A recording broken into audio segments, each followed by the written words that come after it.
நீங்கள் தவறவிட்ட எபிசோடுகளை இப்பொழுதே காணுங்கள் உங்கள் Tandivan.com மற்றும் Tandivan யூடியூப் சேனலில்.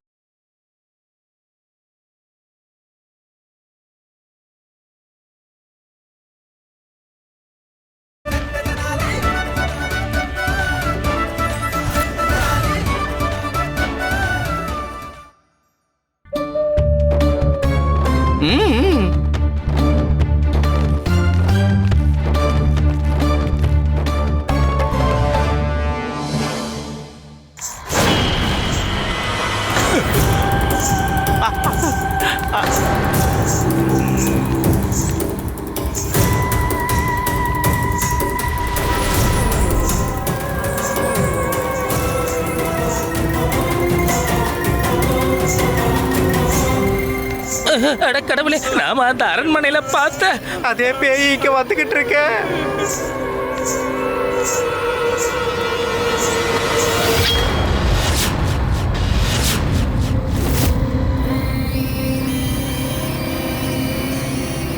மகாராஜா, அந்த நர்த்தகி சுப்ரதாவுடைய கெட்ட ஆவி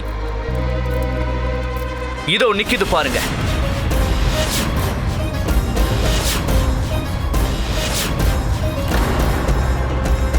ஆச்சாரியாரே, நீங்க இதை அடையாளம் கண்டுபிடிச்சிருப்பீங்கன்னு நான் நம்புறேன்.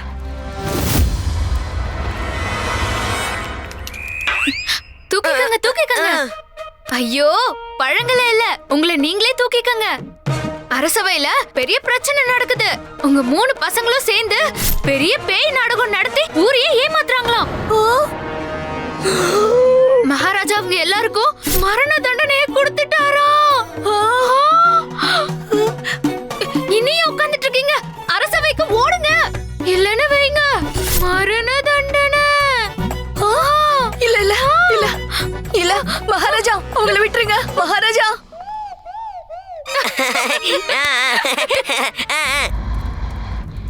ஆச்சாரியாரே, நான் சொன்னது கேட்கலையா? ஆச்சாரியாரே, பேய் பேய் பேய் பேய் விடாதீங்க, கொல்லுங்க கொல்லுங்க. கொஞ்சம் அமைதியா இரு. இந்த அவமானத்தை பொறுத்துக்க முடியாது.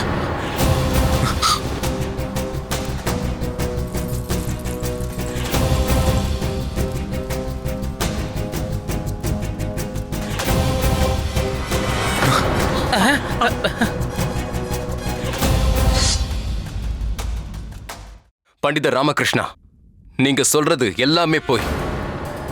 மகாராஜா, இதோ நிக்கிறாரே உங்க பண்டிதர். அவர்தான் இந்த மாதிரி பெண் வேஷத்தை போட வச்சாரு. இந்த உருவத்துல இருந்தா யாருக்கா இருந்தாலும் என்ன பார்க்கும்போது பேய் மாதிரி தான் தோணும். மகாராஜா, இதெல்லாம் என்ன வேடிக்கை? மகாராஜா, நான் நினைச்சது சரியா போச்சு. எனக்கு சந்தேகமா தான் இருந்தது. சொல்ல போனா நான் இப்போ ஆச்சரியத்துல இருக்கேன். இதெல்லாம் சின்ன புள்ளத்தனமால இருக்கு. மகாராஜா, ஒருவேளை பண்டிதர் ராமகிருஷ்ணன் ஜமீன்தார் வெங்கட்ரமணா அவர்களை அவமானப்படுத்தினது பத்தலன்னு நினைக்கிறேன். அதனாலதான் இப்படி அவரோட மகன்களை தர்பார்ல அவமானப்படுத்திக்கிட்டு இருக்கான். அது மட்டும் இல்லாம அவங்கள ஒருத்தருக்கு பெண் வேடம் போட்டு அவர் கூட ஆவி விளையாட்டு விளையாடினது மட்டும் இல்லாம பொய்யான குற்றச்சாட்டை சுமத்தி இருக்கான். மகாராஜா, உங்க உத்தரவுப்படி நாங்க இந்த விஜயநகருக்கு வந்தோம். உங்களுடைய தரிசனமும் கிடைச்சது, அதை நாங்க பாக்கியமா நினைக்கிறோம். ஆனா மகாராஜா, இப்படி ஒரு அவமானத்தை எங்க வாழ்க்கையில நாங்க பட்டதே இல்ல. என்ன பண்டிதர் இது? உங்களை நாங்க எங்க விடுதலை எந்த அளவுக்கு மரியாதையா கவனிச்சோம். எவ்வளவு அன்பா உங்களுக்கு உணவு பரிமாறணும். அதுக்கு பதிலா எங்களுக்கு நீங்க இப்படியா பண்ணுவீங்க? பழி சுமத்துறதுக்கு முன்னாடி கொஞ்சம் யோசிச்சாவது பார்த்திருக்கலாம். அந்த அரண்மனைக்கும் எங்க வீட்டுக்கும் ரொம்ப தூரம் இருக்கு பண்டிதரே. ஒருவேளை நாங்க இந்த நாடகத்தை மட்டும் பண்ணிருந்தோம்னா எங்களால அந்த அரண்மனைக்கு அவ்வளவு சீக்கிரமா எப்படி வந்திருக்க முடியும் மகாராஜா? அதுக்கான சாத்தியமே இல்ல. ஆனா விஷ்ணு, நீங்க போதும் பண்டிதனே ராமகிருஷ்ணா, உன்னுடைய இந்த செயல் ரொம்ப துச்சமா இருக்கு. உன்கிட்ட இருந்து இதை நான் எதிர்பார்க்கல. மகாராஜா, இந்த பண்டிதர் ராமகிருஷ்ணனுக்கு கடுமையான தண்டனை வழங்குமாறு நான் வேண்டி கேட்டுக்கிறேன். பண்டிதனே ராமகிருஷ்ணா, நீ இந்த தர்பார்ல ஆடின நாடகத்தினாலையும் வெங்கட் ரமணனோட குடும்பத்தை அவமானப்படுத்தினதுனாலையும் எனக்கு வேற வழி இல்லாம செஞ்சுட்ட. மந்திரியாரே, மகாராஜா, பண்டிதன் ராமகிருஷ்ணனை இப்பவே இந்த கணமே கைது செய்யுமாறு உத்தரவிடுறேன்.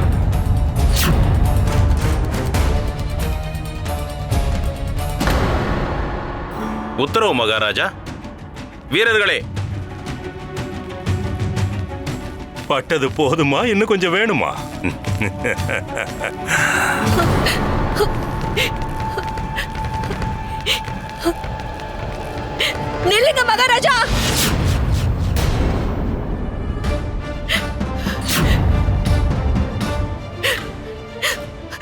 மகாராஜா, மகாராஜா, என் பசங்களை மன்னிச்சு விட்டுருங்க.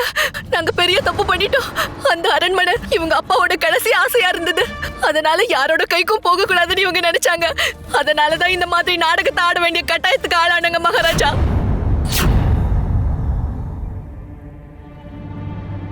இவங்களை மன்னிச்சு விட்டுருங்க மகாராஜா. அம்மா, கொஞ்சம் அமைதியா இருங்க. வாய மூடு. நான் எத்தனை தடவை படிச்சு சொன்னேன் இதெல்லாம் வேண்டான்னு. நான் சொன்ன பேச்ச நீ கேட்டியா? ஒரு நாள் பிரச்சனையில மாட்டி போன்னு சொன்னல. நீ மாட்டிக்கிறது மட்டும் இல்லாம வல்லாவையும் கிருஷ்ணாவையும் கூட சேர்த்து மாட்டி விட்டுருக்க. மகாராஜா, என் பசங்களோட எண்ணம் தப்பானது இல்ல மகாராஜா. அவங்கள மன்னிச்சு விட்டுருங்க மகாராஜா. அவங்கள மன்னிச்சு. நீங்க என்ன சொல்ல வரீங்களோ அதை தெளிவா சொல்லுங்க.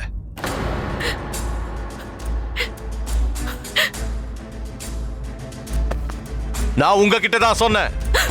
சொல்லிடுறேன் மகாராஜா, கண்டிப்பா சொல்லிடுறேன்.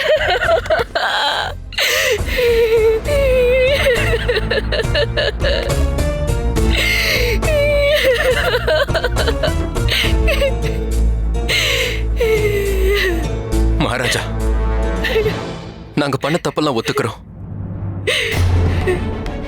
மகாராஜா, நானும் என் சகோதரர்கள் கிருஷ்ணாவும் வல்லபும் சேர்ந்துதான் இப்படி பேய் மாதிரி நாடகம் ஆடணும் மகாராஜா.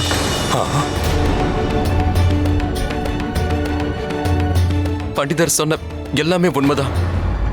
ஆனா நான் என் அப்பாவை பத்தி சொன்ன எல்லாமே கட்டுக்கதை தான். அதுல எந்த ஒரு உண்மையும் இல்ல மகாராஜா. இந்த பண்டிதரை பயமுறுத்துறதுக்காக தான் நாங்க இப்படியெல்லாம் பண்ணோம். அந்த அரண்மனையில ஆவி நடமாட்டம் இருக்குன்னு அவர் முழுசா நம்ப வைக்கிறதுக்கு முயற்சி பண்ணிட்டு இருந்தோம். ஆனா கடைசியில இப்படி ஆயிடுச்சு மகாராஜா. மகாராஜா, நாங்க ஏன் இப்படி எல்லாம் பண்ணனா கங்காராவோட கடனை அடைக்கிறதுக்காக தான். அந்த கடனை அடைக்கிறதுக்குள்ள அரண்மனை எங்க கைவிட்டு போயிடுவோம் நாங்க பயந்தோம். அதை மறைக்கத்தான் இப்படி எல்லாம் பண்ண வேண்டியதா போயிடுச்சு. எங்களோட எல்லா தப்புகளையும் பண்டிதர் வெளிச்சத்துக்கு கொண்டு வந்துட்டாரு. எங்களை தயவு செஞ்சு மன்னிச்சிருங்க மகாராஜா. பண்டிதனை ராமகிருஷ்ணா, அந்த இடத்துல பேய் வேஷம் போட்டு எல்லாரையும் ஏமாத்திக்கிட்டு வந்தது இந்த விஷ்ணுதாங்கிற விஷயம் உனக்கு எப்படி தெரிய வந்ததுன்னு சொல்ல முடியுமா? மகாராஜா, நான் இவங்க வீட்டுக்கு போனப்போ அங்க நான் கவனிச்சது என்னன்னா, இந்த விஷ்ணு எந்த விதமான பிரச்சனையும் இல்லாம எரியற கறி எடுத்து அடுப்புல போட்டுக்கிட்டு இருந்தாரு. அப்பதான் அந்த பங்களால என்ன பின்னால இருந்து முதுகுல அடிச்ச கை ஞாபகத்துக்கு வந்தது. அதால என் முதுகுல காயமே ஏற்பட்டிருக்கு. நான் அன்னைக்கே உங்ககிட்ட காட்டினேனே மகாராஜா, என் முதுகுல ஏற்பட்ட இந்த காயத்தை பாருங்களேன். சூடா இருக்கிற கல்லையே ஒருத்தர் சுலபமா கையாளுறாருனா அப்ப நிச்சயமா அந்த பங்களால என்ன தாக்குனதும் விஷ்ணுவா தான் இருக்கணும்னு எனக்கு தோணுச்சு. இந்த சந்தேகத்தை உறுதிப்படுத்திக்கிறதுக்காக நானே இவங்க தங்கியிருந்த விடுதியில நெருப்பு மூட்டி விட்டேன். ஆனா யாருக்கும் காயம் ஏற்பட்டக்கூடாதுங்கிறதுல நான் கவனமா இருந்தேன் அரசே. அப்ப விஷ்ணு தீயை கட்டுப்படுத்துறத நான் பார்த்தேன். விஷ்ணு வெறும் கைகளாலேயே அந்த தீயை ரொம்ப சுலபமா அணைச்சுக்கிட்டு இருந்தாரு. அதை பார்த்ததுக்கு அப்புறம் தான் என் சந்தேகம் ஊர்ஜிதமாச்சு. பேயா நடிச்சது விஷ்ணுதான்னு உறுதிப்படுத்திக்கிட்டேன். மகாராஜா, விஷ்ணுவுடைய கைகளுக்கு நெருப்போடைய சூட்டை தாங்கிக்கிற சக்தி இருக்கு. அன்னைக்கு பங்களால ஏதோ கையில ரசாயனத்தை தடவிக்கிட்டு தான் அவர் பின்னாடி இருந்து என் முதுகுல தாக்கி இருக்கணும் இல்லையா? ஆமா. பண்டிதனை ராமகிருஷ்ணா, நீ எதுக்காக அந்த அரண்மனைக்கு மறுபடியும் போன? இதையெல்லாம் இவங்க எப்படி இவ்வளவு தத்ரூபமா செய்யறாங்கன்னு தெரிஞ்சுக்க தான் போயிருந்தேன். நான் நினைச்சது சரியா இருந்தது. அங்க நடக்கிறதையெல்லாம் நான் உன்னிப்பா கவனிச்சேன். எல்லா அசைவுகளையும் தெளிவா கவனிச்சேன். வாச கதவும் ஜன்னல்களும் மெல்லிசான கயிர்களால கட்டப்பட்டிருந்தது. அதே மாதிரி அலமாரிக்குள்ளேயும் ஒரு நபர் இருந்தாரு. மேல பறந்துகிட்டு இருந்த அந்த துணியையும் யாரோ ஒருத்தங்க இழுத்தாங்க. அப்புறம் அறைக்குள்ள இருந்த அந்த தட்டு காந்த சக்தியுடைய உதவியால முன்ன பின்னும் தள்ளப்பட்டது. மகாராஜா, இதெல்லாம் எந்தெந்த அறைகள்ல நடந்ததோ அதுக்கெல்லாம் மேல இருக்கிற அறையில இருந்தோ இல்ல அதுக்கு கீழே இருக்கிற ரகசிய பாதையில இருந்தோ ரொம்ப சாமர்த்தியமா அதை கட்டுப்படுத்திருக்காங்க. அந்த அரண்மனையில ரகசிய அறைகள் இருக்குங்கிற விஷயம் சில பேருக்கு மட்டும்தான் தெரியற வாய்ப்பு இருக்கு. இந்த நாடகத்தை நீங்க வெற்றிகரமா நடத்தணுங்கிறதுக்காக வெளியாளுங்க யாராவது உதவி பண்ணிருப்பாங்க இல்லையா? அது உங்க நண்பர்களாவும் இருக்கலாம். பணத்துக்கு ஆசைப்பட்டு அவங்க உங்களுக்கு உதவி செஞ்சிருக்க வாய்ப்பு இருக்கு. ஆமா.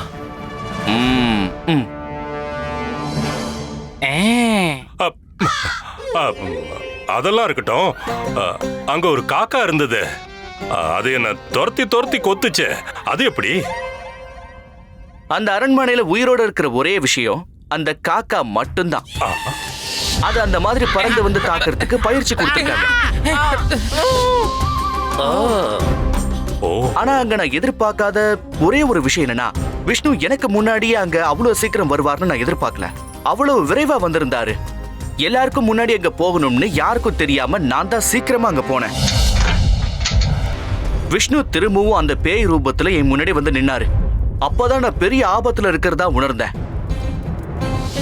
இவங்களோட ரகசியம் எனக்கு தெரிஞ்சு போச்சுங்கிற விஷயம் இவங்களுக்கு தெரிஞ்சிருச்சுன்னா எனக்கு என்ன வேணும்னாலும் நடக்கலாம்.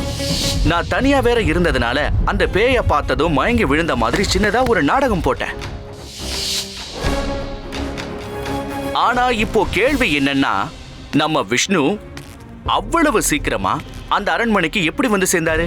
இவங்க இருக்கிற விடுதியிலிருந்து அந்த அரண்மனை வெகு தொலைவில் இருக்கு மகாராஜா. இருந்தாலும் குறுக்கு வழியில நதியை கடந்தா யாரா இருந்தாலும் பாதி நாள்லயே அங்க வந்து சேர்ந்துட முடியும்.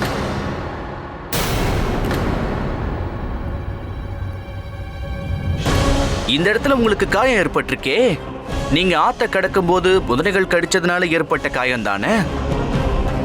ஆமா மகாராஜா, இந்த உண்மையெல்லாம் உங்க முன்னாடி நிரூபிக்கணும்னு நினைச்சேன். ஆனா அதுக்கு இந்த குடும்பம் இங்க வர வேண்டியது அவசியம்னு எனக்கு நல்லாவே தெரியும். அதுக்காக தான் இப்படி ஒரு நாடகத்தை ஆடினேன். இந்த அண்ணன் தம்பிங்க குற்றத்தை ஒத்துக்க மாட்டாங்கன்னு எனக்கு நல்லா தெரியும். என்னோட திட்டத்துக்கு ஏத்த மாதிரி மந்திரியாரும் எனக்கு உதவி பண்ணாரு.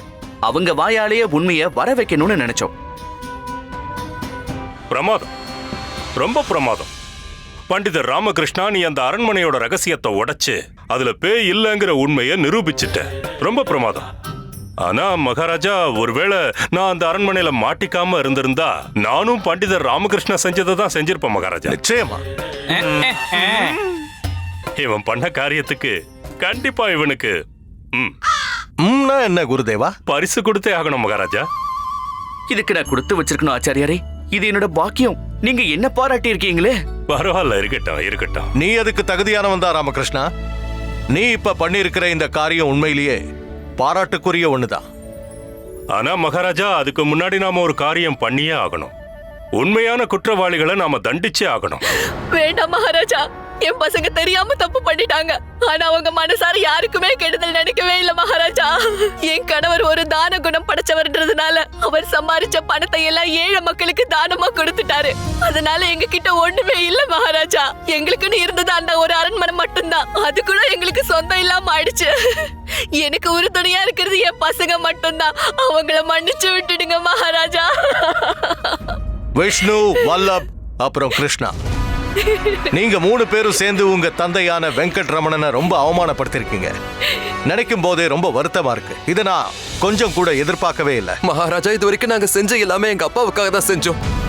எங்க அப்பாவோட கடைசி ஞாபகமா எங்களுக்கு இருக்கிறது அந்த அரண்மனை மட்டும்தான். எங்களை தயவு செஞ்சு மன்னிச்சிருங்க மகாராஜா. காரணம் என்னவா வேணாலும் இருக்கட்டும், ஆனா நீங்க செஞ்ச தப்புக்கு தண்டனை கிடைச்சே ஆகணும். மந்திரியாரே, உத்தரவு மகாராஜா. இந்த 3 பேருக்கும் அவங்க செஞ்ச குற்றத்துக்காக ஆளுக்கு 10 சாட்டையடி கொடுங்க. உத்தரவு மகாராஜா. மகாராஜா, ஒரு பணிவான வேண்டுகோள். அது என்னன்னு எனக்கு தெரியும் பண்டிதனே ராமகிருஷ்ணா. வல்லப், விஷ்ணு, கிருஷ்ணா வேணும்னே குற்றம் செய்யலன்னு சொல்ல வர. அவருடைய தந்தையான வெங்கட் ரமணன் அவர்கள் செஞ்ச பலவிதமான நல்ல காரியங்களை மனசுல வச்சுக்கிட்டு ரமணன் குடும்பத்தோட அந்த அரண்மனையை இவங்களுக்கே திரும்ப கொடுக்குமாறு நான் இப்ப உத்தரவிடுறேன். இப்போ கங்காராவை பொறுத்த வரைக்கும் அவருக்கு நம்ம அரச கஜானாவில இருந்து அவருக்கு சேர வேண்டிய பணத்தை வட்டியோட திரும்ப கொடுக்க உத்தரவிடுறேன். மகாராஜா கிருஷ்ணதேவராயர் வாழ்க! மகாராஜா கிருஷ்ணதேவராயர் வாழ்க! மகாராஜா கிருஷ்ணதேவராயர் வாழ்க! இன்னொரு விஷயம் பண்டிதனே ராமகிருஷ்ணா, நீ மறுபடியும் ரொம்ப தெளிவா நிரூபிச்சு காட்டியிருக்க.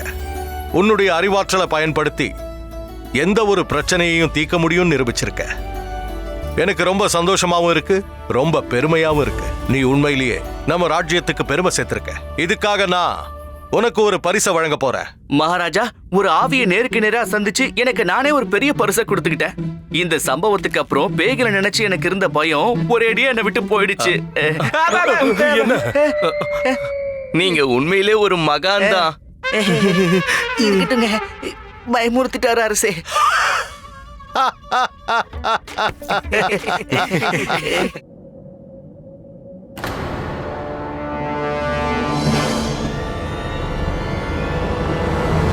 பண்டிதனை ராமகிருஷ்ணா, மகாராஜா. தைரியத்தை இழந்துராத. ஒருத்தர் கூட உயிரோட தப்பிக்க கூடாது. மகாராஜா, நம்ம விரோதிகள் எண்ணிக்கையில் அதிகமா இருக்காங்களே. நம்மள யாராவது ஒருத்தர் உயிரோட திரும்பினாலும் அது அதிசயம்தான். பண்டிதனை ராமகிருஷ்ணா, மகாராஜா, நான் என்ன சொல்ல வரேங்கிறத புரிஞ்சுக்க. இவங்க யாரும் தப்பிக்கவே கூடாது. நீ ஒண்ணு பண்ணு, நீ இவங்களை சமாளி, நான் அந்த பக்கம் போறேன்.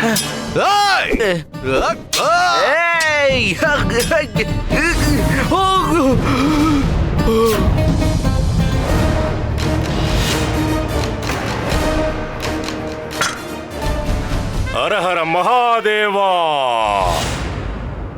இவங்க எல்லாரையும் கொன்னு குவிங்க. ராஜகுரு, நீங்க நம்ம விரோதிகள் பக்கம் இருக்கீங்களா? நான் உனக்கு விரோதியா இருக்க என்னைக்குமே இருப்பேன். இன்னைக்கு உன்னோட உயிர் என் கையால தான் போக போகுது. ஹரஹர மகாதேவா. ஆச்சாரியாரே, வேண்டாம்.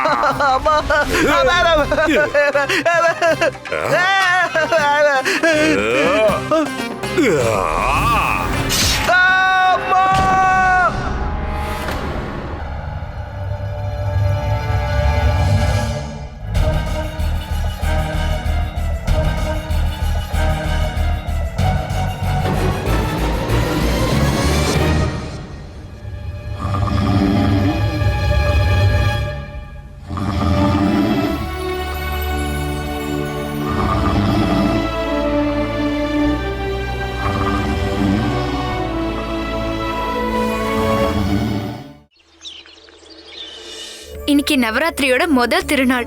என்னோட வேண்டுதலை ஏத்துக்கோங்க. அம்மா துர்கையே, அம்மா சரஸ்வதியே, அம்மா லக்ஷ்மியே, எங்க மேல உங்களோட கருணை எப்பவும் இருக்கணும். எங்க வீட்ல எப்பவும் செல்வத்துக்கு குறை இருக்கவே கூடாது. எது கொடுக்க நினைச்சாலும் தாராளமா அள்ளி கொடுங்க. உங்களுக்கு போதும் போதும் இருக்கிற வரைக்கும் தாராளமா அள்ளி அள்ளி உனக்கு கொடுத்துக்கிட்டே இருக்கலாம். அம்மா தாயே, எங்க குடும்பம் சந்தோஷமா இருக்கிறதுக்கு தேவையான செல்வத்தை மட்டும் கொடுத்தா போதும். அளவுக்கு அதிகமா எங்களுக்கு எதுவும் வேண்டாம், தேவையானது மட்டுமே போதும். அம்மா தலத்வதி தாயே, என் படிப்புல கவனம் செலுத்தணும்னு என்ன ஆசீர்வாத பல்லுங்க. எனக்கு எல்லா ஞானங்களையும் தவறாம கொள்ளுங்க. அப்புறம் இவங்க எல்லாருக்கும் நல்ல புத்தி கொடுக்கணும்னு நான் வேண்டி கேட்டுக்கிறேன். அத நல்லதுக்கு பயன்படுத்துற மாதிரி இவங்கள ஆசீர்வதிங்கம்மா. இவங்க என்ன சொல்றாங்கன்னா, அம்மன் துர்கை கிட்ட இவங்களுக்கு இன்னும் சக்தி வேணும்னு வேண்டிட்டாங்களாம். அம்மா, இதுக்கு மேலேயுமா உனக்கு சக்தி வேணும்? கையில ஒரு தடி இருக்கிறது பார்த்தாதான் என்ன? அம்மா, மத்தவங்களுக்கு உதவி செய்யற அளவுக்கு எங்களுக்கு நீ சக்தி கொடுத்தாலே போதும். எங்க சக்தியை நினைச்சு எங்களுக்கு அகங்காரம் வரவே கூடாது. நாங்க நல்ல மனுஷங்களா வாழணும், மத்தவங்களுக்கு உதவி பண்ணணும். அப்பதான் நாங்க புண்ணியத்தை சம்பாதிக்க முடியும். கால் தடுக்கி விழுந்திருப்பேன், நல்ல விட தப்பிச்சேன். எவ்வளவு பொம்மைங்க இருக்கு. இது ஒண்ணும் விளையாடுறதுக்காக இல்ல. லாமா, பொம்மைலாம் விளையாடுறதுக்கு இல்லனா வேலைக்கு எதுக்கு? குண்டப்பா, இந்த பொம்மைகளை எல்லாம் நவராத்திரி குழுவுக்காக வச்சிருக்காங்க. ஏன் ஆளுக்கு வச்சிருக்காங்க? இது ஒரு பழைய சம்பிரதாயம். இதை வச்சுதான் பெண்களும் சின்ன பசங்களும் விழாவை கொண்டாடுவாங்க. அதாவது நவராத்திரிங்கிற இந்த 9 நாட்கள்ல அம்மன் துர்கை, அம்மன் சரஸ்வதி, அப்புறம் லக்ஷ்மியும் இங்க குடியிருப்பாங்க. இது நடக்கிற வீட்டுல நல்லது நடக்கும். அட, இந்த சம்பிரதாயம் பல காலமா தொடர்ந்து நடந்துகிட்டு தான் இருக்கு. இது நம்ம கலாச்சாரத்தோட பாரம்பரியத்தோட அடையாளம் இல்லையாமா? என்னாச்சு சாரதா? நான் இப்ப ஏதாவது தப்பா சொல்லிட்டேனா? இல்லையே. அப்புறம் உன் மாமியார் ஏன் இப்படி கோச்சுக்கிட்டு போறாங்க? எனக்கு அவங்களோட மனசு ஒண்ணும் புரியாது, செய்கதா புரியும். என்னது? ஒருவேளை இந்த வீட்ல இருந்து உன் கால் எடுத்து வெளியே வச்ச உன் காலை உடைச்சு அடுப்புல வச்சிருவேன். என்னது? அப்படின்னு சொன்னது மட்டும்தான். நான் கோவம் இவங்களோடதுங்க. இன்னைக்கு அம்மா ஒரு கனவு கண்டாங்களாம். அதுல நீங்களும் மகாராஜாவும் யுத்த காலத்துல இருந்தீங்களாம். அப்புறம் தாத்தாச்சாரியாரு உங்க மேல ஈட்டிய எறிஞ்சாராம்.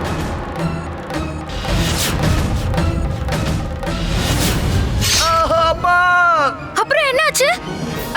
அம்மா, அப்புறம் என்னாச்சு? இவருக்கு அடிபட்டுச்சா இல்லையா? அந்த ஈட்டி வந்து உங்களை தாக்குறதுக்குள்ள இவங்களுக்கு முழிப்பு வந்துருச்சா? ஆஹா, பிரமாதம் இல்லையா?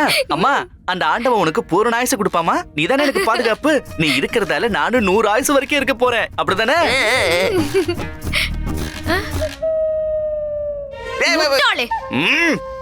அப்படின்னு நான் சொல்லலங்க, அம்மா தான் சொல்லிட்டு இருக்காங்க. அதிகாலையில கனவு வந்துச்சுன்னா அது உண்மையா பழிச்சிருமா. அதனால நீங்க வீட்டை விட்டு காலை வெளியே எடுத்து வைக்க கூடாது.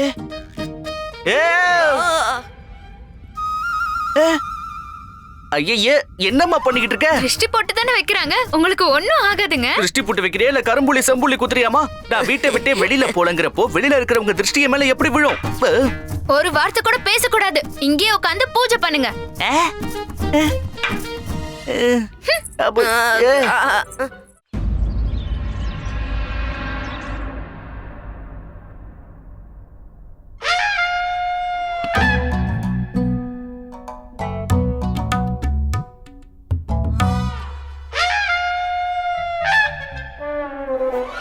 மகாராஜா, இன்னும் எவ்வளவு நேரம் இப்படியே பாத்துட்டு இருப்பீங்க? இந்நேரத்துக்கு நான் இன்னொரு பொம்மை வரிசையே தயாரிச்சிருப்பேன். சீக்கிரம் சொல்லுங்களேன், யாரோட பொம்மை வரிசை நல்லா இருக்கு? ஆமா மகாராஜா, சொல்லுங்களேன். நீங்க தான் பெரிய பெரிய முடிவுகளை சிட்டிக்கு போடுறதுக்குள்ள சேருவராச்சே. அது என்னன்னா, ரெண்டுமே பார்க்க ரொம்ப அழகா இருக்கா, அதான் முடிவெடுக்க கஷ்டமா இருக்கு.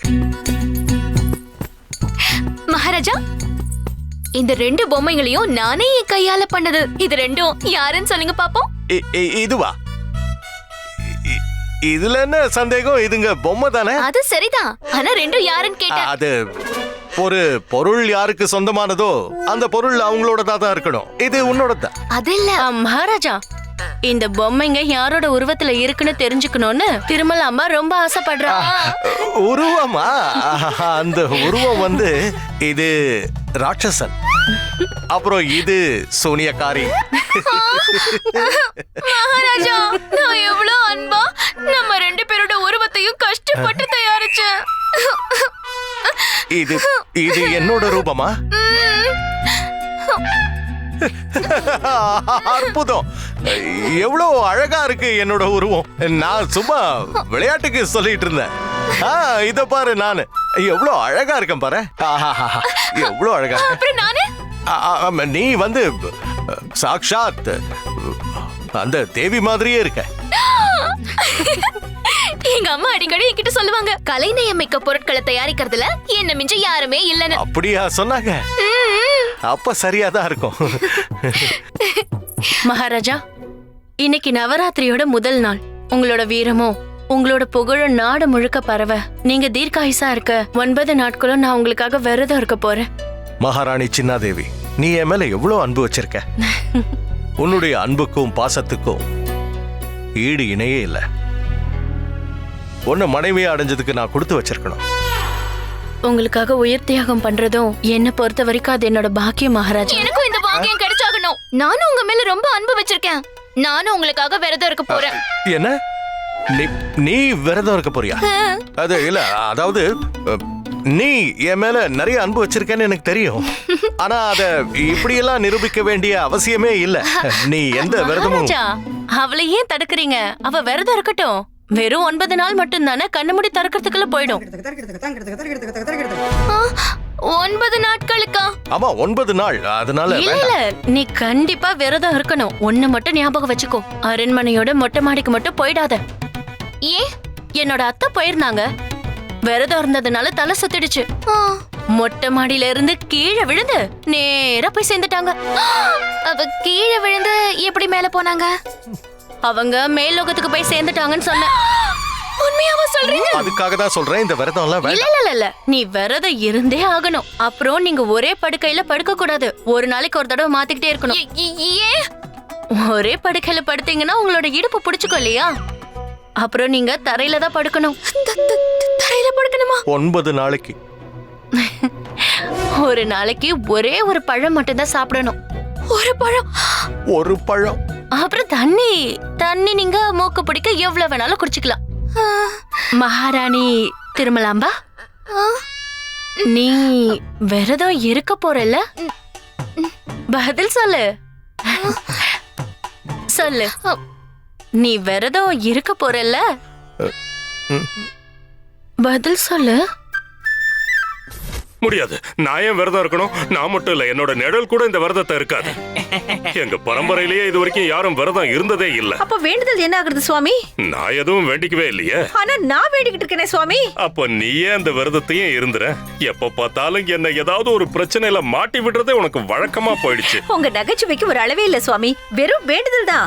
9 நாளைக்கு மட்டும் விரதம் இருந்தீங்கன்னா போதும். என்ன 9 நாளா? ஆமா குருஜி. ஒரு விஷயம் கேட்கணும். சுவாமி நான் இப்ப இருக்க போற விரதம் ரொம்ப கஷ்டமானதா இருக்குமா? இல்ல சுவாமி, இந்த 9 நாட்களுக்கு நீங்க வெறும் நெய், பலகாரம், உங்களுக்கு பிடிச்ச சாப்பாடு, லட்டு, முறுக்கு, பூரி, கிழங்கு இதையெல்லாம் எதையும் நீங்க சாப்பிடக்கூடாது. அப்புறம் நான் எதை சாப்பிடுறது? நீங்க தான் சாட்சாத் கடவுளாச்சே பிரபு. உங்க அசைவால தானே இந்த உலகமே இயங்கிட்டு இருக்கு. ஆமா ஆமா. வெறும் காற்று சுவாசிச்சாதான் பல யுகங்கள் வாழ முடியும். ஆனா எனக்கு ஏதாவது சாப்பிட கிடைச்சதுன்னா. நீங்க விரதம் மட்டும் இருங்க சுவாமி, போதும். நான் தினமும் ஒரு பழத்தை கொண்டு வந்து உங்களுக்கு நான் ஊட்டி விடுறேன். வேண்டாம் வேண்டாம் குருமாதா, அதுக்கெல்லாம் ஒண்ணும் அவசியமே இல்ல. சொன்ன இல்ல எங்க குருஜி உங்க மேல எவ்வளவு அன்பு வச்சிருக்காருன்னு. அதுக்காக எங்க குருஜி அந்த பழத்தை கூட சாப்பிடாம விரதம் இருக்க முடியும். என்ன குருஜி? அதுக்கு பதிலா நான் உண்ண விரதமே இருந்து தொலைக்கிறேன். பாத்தீங்களா குருமாதா, குருஜி தண்ணி கூட குடிக்க மாட்டேன்னு சொல்லிட்டாரு. நான் அப்படி சொல்லல. உண்மையா சொல்றீங்களா சுவாமி? கொஞ்சம் இரு, நான் சொல்ல வரத முழுசா கேட்டுட்டு போ. நில்லு.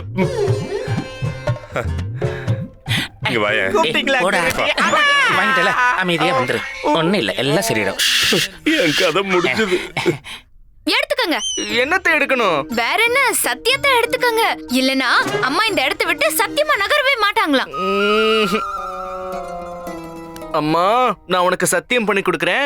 ஒருவேளை நான் இந்த இடத்தை விட்டு நகர்ந்து போனேன்னா அப்புறம் குளிர்ந்த நதியில ஒரு முறை இல்ல 2 முறை இல்ல 10 தடவை முழுகி எழுந்திருக்கிறேன். போதுமா? மா, அவர்தான் சத்தியம் பண்ணிட்டாருல, நீங்க போய் லட்டுவை சாப்பிடுங்க. போய் சாப்பிடு சாப்பிடு சாப்பிடு. சாரதா, நான் இன்னைக்கு அரசவைக்கு போயே ஆகணும். இப்பதானே போக மாட்டேன்னு சத்தியம்லாம் பண்ணீங்க. எடுத்த சத்தியத்தை உனக்கே எடுத்து வச்சுட்டேன். வீட்டுக்கு வந்ததுக்கு அப்புறம் எடுத்து வச்சுக்கிறேன். சரியா? இப்ப அரசவை கிளம்புறேன். வரட்டுமா? நேரமாச்சே.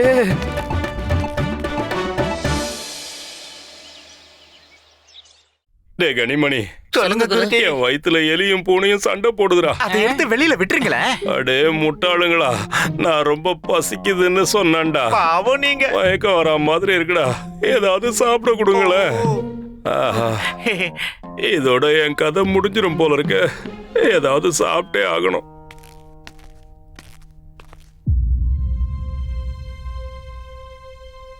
பண்டிதன் ராமகிருஷ்ணன் எங்க? அவனை இன்னும் ராமனை பத்தி பேச ஆரம்பிச்சிட்டாரு.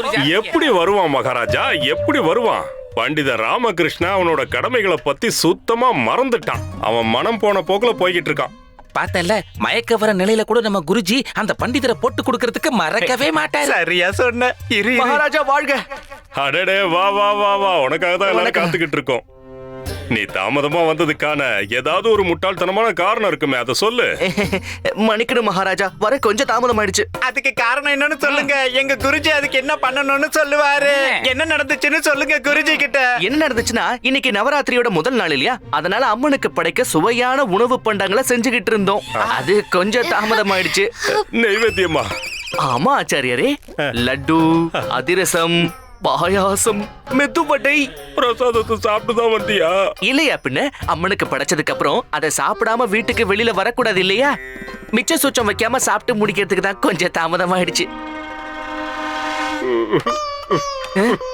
என்னாச்சு இவருக்கு? அது ஒண்ணு இல்ல, உங்களுடைய பக்திய பார்த்து எங்க குருஜி கொஞ்சம் உணர்ச்சி வசப்பட்டுட்டாரு, அவ்வளவுதான். பண்டிதனை ராமகிருஷ்ணா, நீ போய் உன்னுடைய இருக்கையில உட்காரு.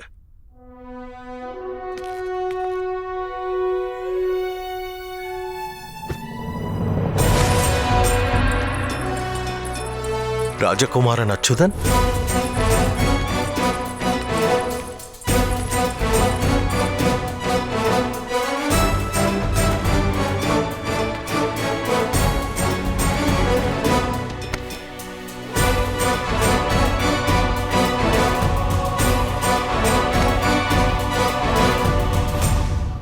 அண்ணா, உங்களை சந்திச்சதுல ரொம்ப சந்தோஷம். இந்த தருணத்துக்காக நான் ரொம்ப நாளா காத்துக்கிட்டு இருந்தேன். நானும் தான். உனக்கு ஒப்படைச்ச கடமைகளை நீ ரொம்ப பொறுப்பா நிறைவேற்றிக்கிட்டு வர. என்னுடைய பாதி சுமையை நீ இறக்கி வச்சிட்ட. நவராத்திரி திருவிழா சமயத்துல வந்திருக்க, ரொம்ப சந்தோஷமா இருக்கு. உன்னை பத்தி நினைச்சு பார்க்காத நாளே இல்லை.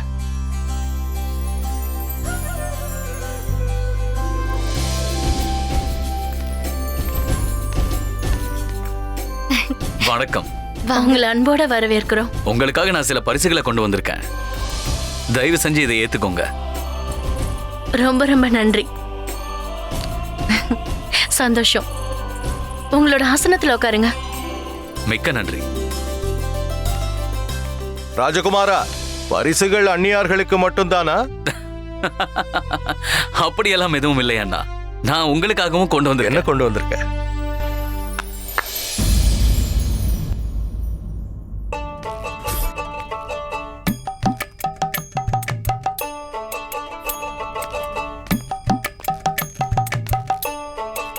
மகாராஜா வணக்கம். அண்ணா, இவரோட பேரு பிஷன் பாபு. வங்காளத்தை சேர்ந்தவர். அங்க இவர் சக்தி வாய்ந்த அஸ்திரங்களை தயாரிக்கிறதுல கை தேர்ந்தவர். ரொம்ப ஆக்கப்பூர்வமான அஸ்திரங்களை தயார் பண்ணிருக்காரு. அதனாலதான் நான் விஜயநகரத்தோட படையை இன்னும் வலிமை மிக்க படையா மாத்தணுன்றதுக்காக இவரை அழைச்சிட்டு வந்திருக்கேன். நான் இவரை பத்தி அவரே சொல்லி கேட்கணும்னு விரும்புறேன். நீங்க யாரு என்னன்னு விளக்கமா சொல்லுங்க. அண்ணா, நீங்க நினைக்கிற மாதிரி எல்லாம் ஒண்ணும் இல்ல. வங்காளத்துல இருந்து வந்திருக்கீங்க. ஆமா ராஜா. ஆயுதங்கள் விஷயத்துல அதீத ஞானமும் இருக்கு. ஆமா ராஜா. இந்த இடத்துக்கு எப்படி வந்து சேர்ந்தீங்க? மகாராஜா, அது ஒரு பெரிய கதை.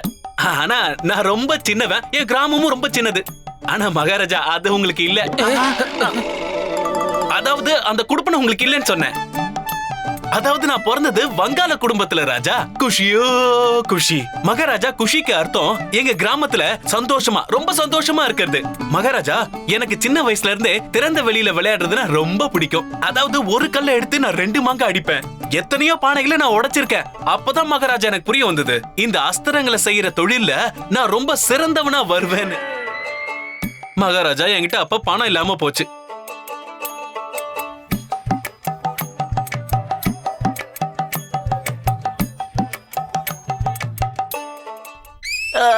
ஐயா, ஒரு நிமிஷம். மகாராஜா என்ன கேட்டார்னா, நீங்க அஸ்திரங்களை தயாரிக்கிற தொழிலுக்கு எப்படி வந்தீங்க? என்ன அவசரம்? நான் பேசும்போது நீ குறுக்க பேசினா எல்லாத்தையும் நான் மறந்து போயிடுவேன். அதைத்தானே சொல்லிக்கிட்டு இருக்கேன்.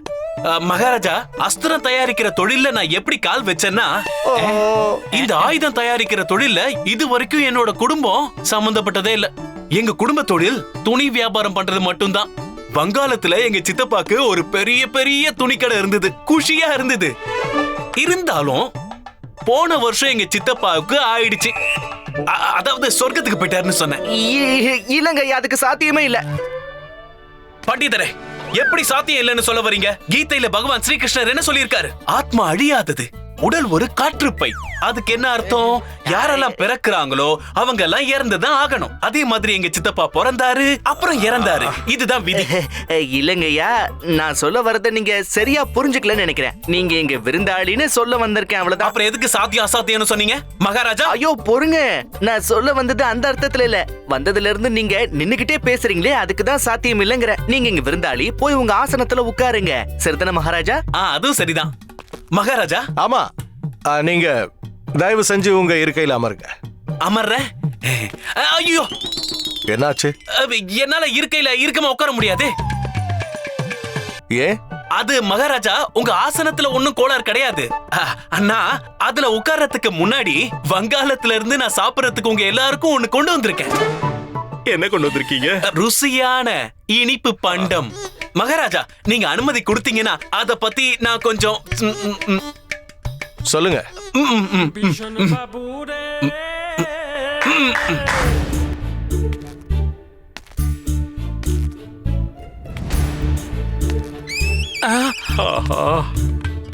மகாராஜா,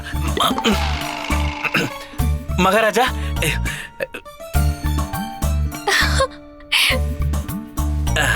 திறந்துட்டேன். மகாராஜா, இது உங்களுக்கு தான், எடுத்துக்கோங்க. அதெல்லாம் சாப்பிடக்கூடாது. நீ விரதத்துல இருக்க. அதிகமாலாம் சாப்பிட மாட்டேன். ஒரு 10-12. 9 நாள் வரைக்கும் எதுவும் கூடாது. எங்க எல்லாருக்கும் முன்னாடி எங்க குருதேவருக்கு கொடுங்க. நீங்களே எடுத்துக்கோங்க குருதேவா. வேண்டாம் மகாராஜா, எங்க குருஜி எதுவும் சாப்பிடக்கூடாது. ஏன் சாப்பிடக்கூடாது? இன்னைக்கு இது ரொம்ப மிருதுவா வந்திருக்கு. இத சாப்பிட பல்லு இருக்கணும்னு அவசியம் இல்ல. எனக்கு பல்லெல்லாம் இருக்கு. விரதம் இருக்கிறத மறந்துடாதீங்க குருஜி. அதிதி தேவோ பவ. விருந்தாளிங்க தெய்வத்துக்கு சமம்னு சொல்லுவாங்க. தெய்வம் கையால கொடுக்கறது எதுவா இருந்தாலும் சாப்பிடலாம். நீங்க தாராளமா எனக்கு கொடுக்கலாம். சரி சரி, இருங்க, நானே என் கையால உங்களுக்கு ஊட்டி விடுறேன். காட்டுங்க. அது சரி, இந்த இனிப்போட பேர் என்ன? ஆச்சாரியரே, உங்களுக்கு தவளைத்தான் வாயால கெடுங்கிற பழமொழி ஞாபகம் இருக்குங்க இல்லையா? ஞாபகம் இருக்கு. எப்படி மறப்பேன்? நான் எவ்வளவு பெரிய பண்டிதன். உங்க லட்சணம் தான் ரொம்ப நல்லா தெரியுதே. ஆனா அந்த பழமொழிய இப்போ ரொம்ப நிதானமா அனுபவிக்கிறதுக்கு தயாரா இருங்க. நடக்கட்டும். நீங்க ஆக்காட்டுங்க. உங்களை எனக்கு ரொம்ப ரொம்ப பிடிச்சிருக்கு. அது ஏன்னா ஒரு விஷயத்தை சாப்பிடறதுக்கு முன்னாடி அதை பத்தி நீங்க தெரிஞ்சுக்கணும்னு நினைக்கிறீங்களே, உங்க ஆர்வம் பிடிச்சிருக்கு. இத பாருங்க, இதோட பேரை தெரிஞ்சுக்கிறதுக்கு முன்னாடி இத சாப்பிடுறது தான் ரொம்ப முக்கியம்.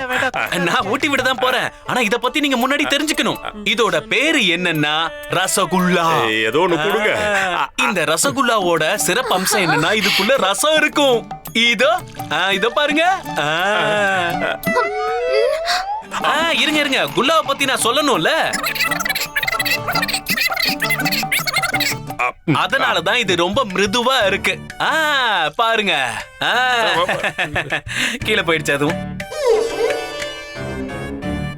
கைக்கு எட்டினது கிழவனோட வாய்க்கு எட்டாம போயிடுச்சு. பாத்தியா? இப்ப நான் எதை சாப்பிடுறது? நீங்க எதுக்காகவும் கவலைப்படக்கூடாது.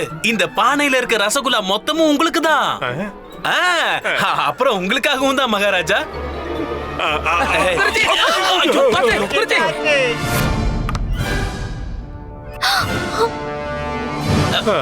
சரி சரி, போதும் போதும், எந்திரிங்க. பாத்து எந்திரிங்க, பாத்து.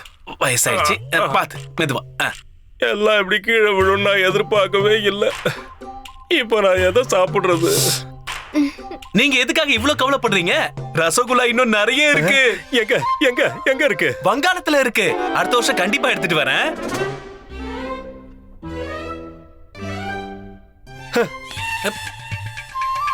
என்னாச்சு இவருக்கு?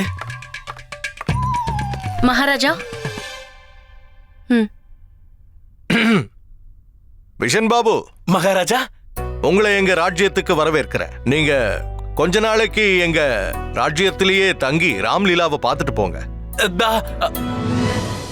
ராம்லீலாவா? ஆமா சபையோர்களே, வருஷா வருஷம் நம்ம ராஜ்யத்துல நடக்கிற மாதிரி இந்த வருஷமும் ராம்லீலா நடக்கும். ஆனா இந்த வருஷம் அதோட ஏற்பாடுகள் இன்னும் சிறப்பா இருக்க போகுது, பிரம்மாண்டமா இருக்க போகுது. நம்ம ராஜ்யத்தோட முக்கியமான பிரஜைகள் எல்லாருக்குமே அழைப்புகளை ஏற்கனவே அனுப்பியாச்சு. பக்கத்து நாட்டுல இருந்து விருந்தாளிகள் வருவாங்க. இந்த தடவை நம்ம நாட்டோட மிக சிறந்த ராமலீலா குழுவை நான் வர சொல்லிருக்கேன். இந்த வருஷம் ராவணனோட பிரம்மாண்ட உருவத்தை நாம எரிக்க போறோம்.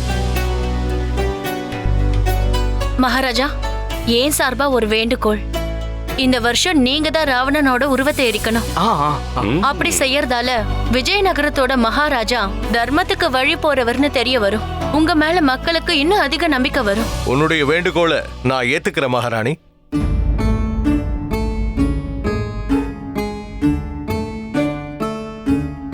மகாராஜா, இப்பதான் ஒரு தகவல் வந்தது. வெள்ளம் வந்ததுனால ராம்லீலா நாடகக்காரங்க நீங்க வர முடியாம போயிடுச்சு.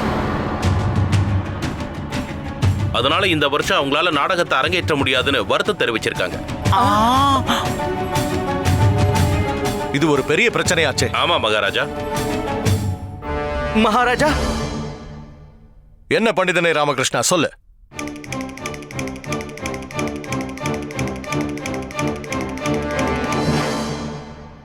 நீங்க கவலைப்பட வேண்டாம் அரசே. திருவிழா கண்டிப்பா நடக்கும். எப்படி நடக்கும் பண்டிதனே ராமகிருஷ்ணா? நாம எல்லாரும் சேர்ந்து நடத்தலாமே. நம்ம அரசவையிலேயே எத்தனையோ நபர்கள் இருக்கோம் இல்லையா? பண்டிதனே ராமகிருஷ்ணா, நீ சொன்னது ரொம்ப நல்ல யோசனை. ஆனா பண்டிதனே ராமகிருஷ்ணா, இதெல்லாம் எப்படி ஏற்பாடு பண்றது? இந்த பொறுப்புகளை யார்கிட்ட ஒப்படைக்கிறது? மகாராஜா, ராமலீலா நாடகத்தை நடத்தணும்னா அதுக்கு ராமாயணத்தை பத்தி நல்லா தெரிஞ்சிருக்கணும், முழு ஞானம் இருக்கணும். நாட்டிய கலையும் சேர்த்துக்கோங்க. குருதேவா, இந்த மொத்த தர்பார்லயும் உங்களை விட இத பத்தி எல்லாம் நல்லா தெரிஞ்சவர் வேற யாருமே இல்ல. அதனால உங்ககிட்டயே கேக்குறேன், உங்களால இந்த கடமையை ஏத்துக்கிட்டு நடத்த முடியுமா? கண்டிப்பா. நான் இந்த மகத்தான கடமையை என்னோட சிரம் தாழ்த்தி ஏத்துக்கிறேன். நாம நடத்த போற ராமலீலை நாடகத்தை பார்த்து எல்லாரும் வாயடைச்சு போயிடுவாங்க. நிச்சயமா இதை மறக்க மாட்டாங்க. அற்புதம். குஷி.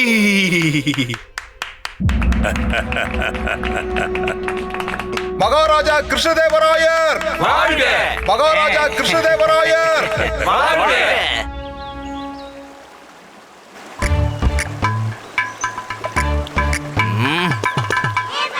இங்க என்ன பண்ண வந்திருக்க ராமா?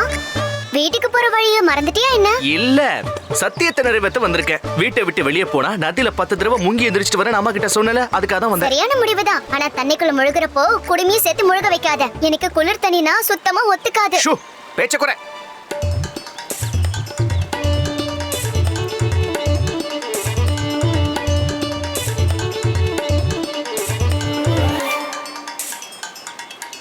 ஜெய் மகாகாளி.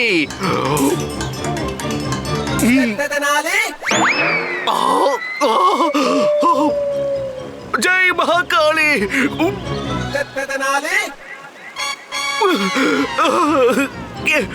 ஜெய் மகாகாளி. அந்த ராமலீலா நடக்க தான் போகுது. ஆனா கிருஷ்ணதேவராயருக்கு இதுதான் கடைசி ராமலீலாவா இருக்க போகுது. அந்த ராவணனோட சேர்த்து அவருக்கும் ஒரு முடிவு வரப்போகுது. அப்புறம் ராவணனும் இருக்க மாட்டான், அந்த ஸ்ரீ கிருஷ்ணதேவராயரும் இருக்க மாட்டாரு.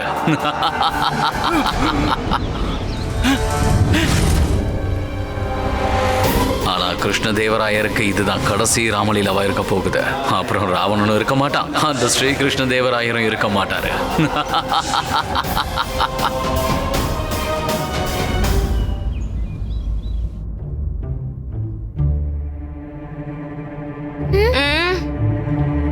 என்னாச்சுமா?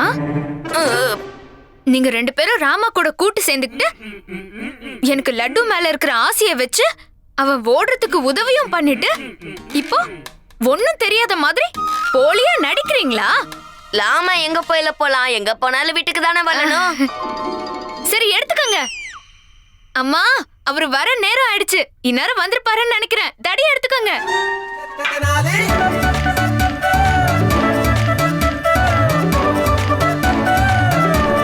Catch us on TV, Tandivan.com, Facebook and YouTube.